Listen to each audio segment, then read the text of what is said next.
Hey guys, welcome to 10-Minute English with May.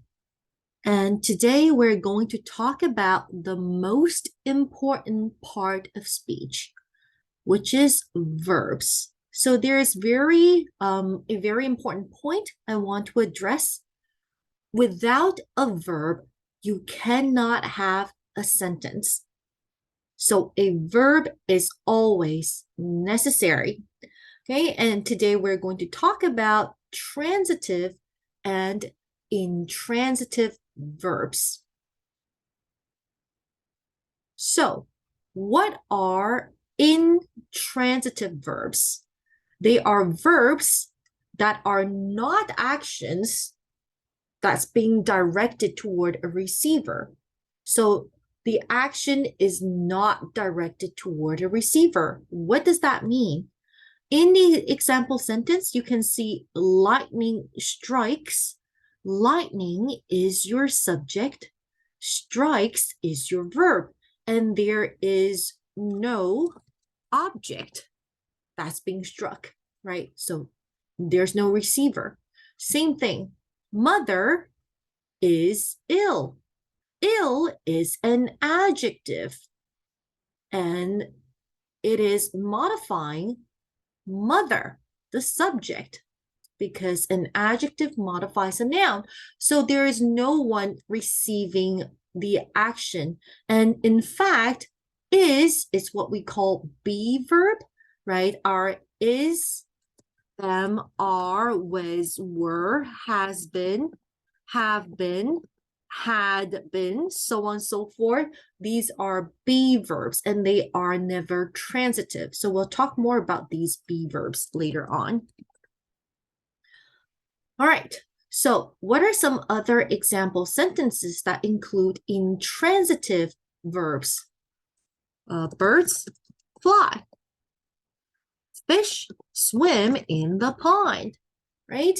So you can see birds fly is quite obvious. There's no object after. So some of you may think that, oh, isn't pond the object? Actually, no, because fish is subject, swim is verb. But if you remember our first lesson on prepositional phrase, this is a preposition and the pond is the object of the preposition. All right, so this prepositional phrase is actually adverb function, right?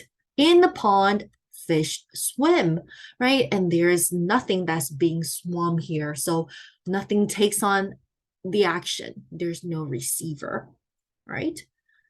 Okay, so now let's move on to the verbs that most people are familiar with. They are called transitive verbs. And of course, they are actions directed toward a receiver. So there would be an object, right? Receiver is the object. So for example, David flew the plane. So the plane was flown by David, right? In the second example. So you can see how when we have a transitive verb, it is possible to have active voice, which is subject, verb, object, and passive voice. In this case, you no longer have the object because the object has become your subject, right? And by David, that is a prepositional phrase.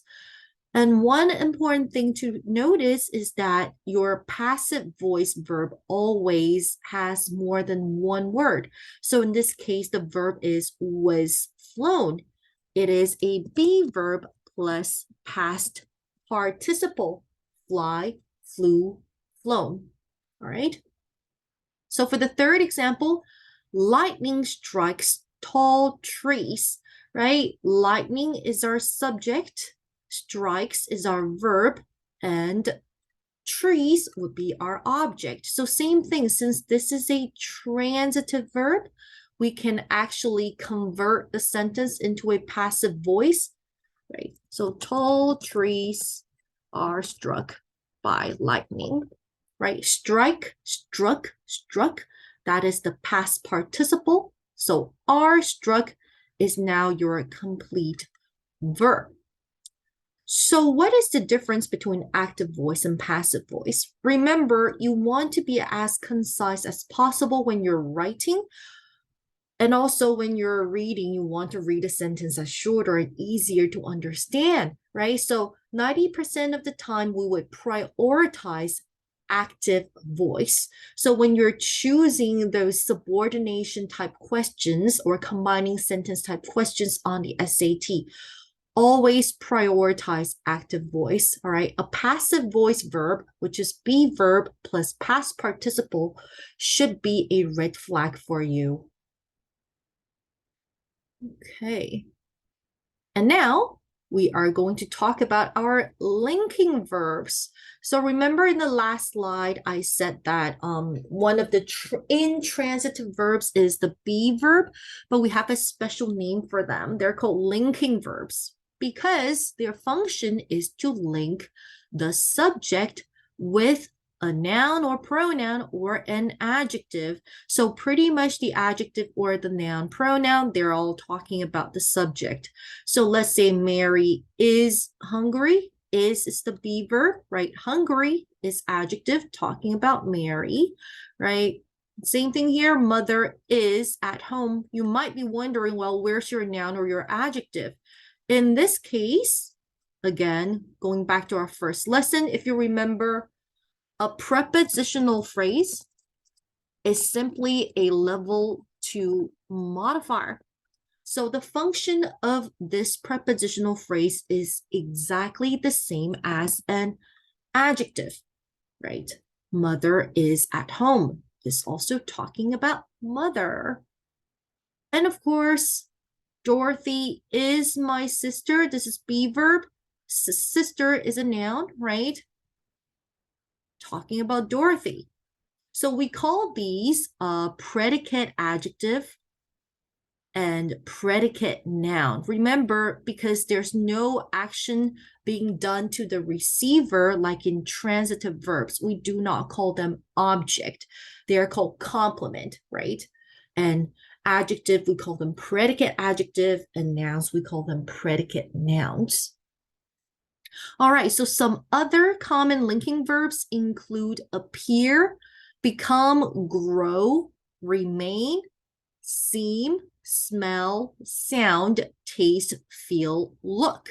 So to give you some example sentences, right?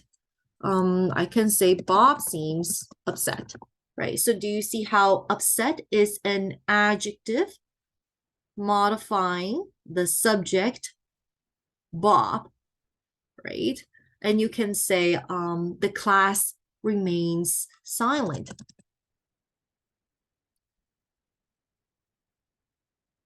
So same thing here. The adjective silent comes after linking verb remains, and it is modifying the class, which is the subject. Okay. And of course, we can see here the last couple of verbs, they are what we call sensory verbs, right? What you see, what you feel, what you taste, right? So on and so forth. But keep in mind that these sensory verbs, they can be both linking verbs or transitive verbs. So they're quite tricky. So if you see the first example, I feel chilly. So feel is our sensory verb. In this case, chilly is the adjective, right? And it's modifying our subject I. So the feel here, that is linking verb. It is intransitive. So let's compare with this sentence.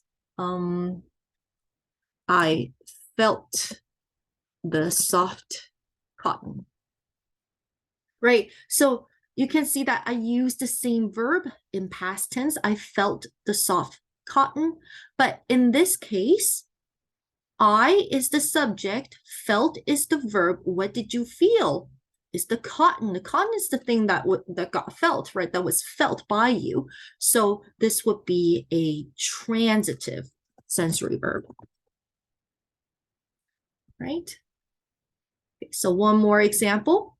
The coffee smells good. Coffee is subject, smells is verb, and good is your adjective that is modifying your coffee. So this is a predicate adjective, right? Smells is our linking sensory verb. So if we use a different example, I smelled the coffee. In this case, it is transitive verb again, because I smelled, subject verb, and what is being smelled? The coffee, that is the object. All right, so just keep in mind that sensory verbs can be both transitive and intransitive. So you really have to look at the sentence for context. Okay, and that is our first lesson on verbs. Bye-bye.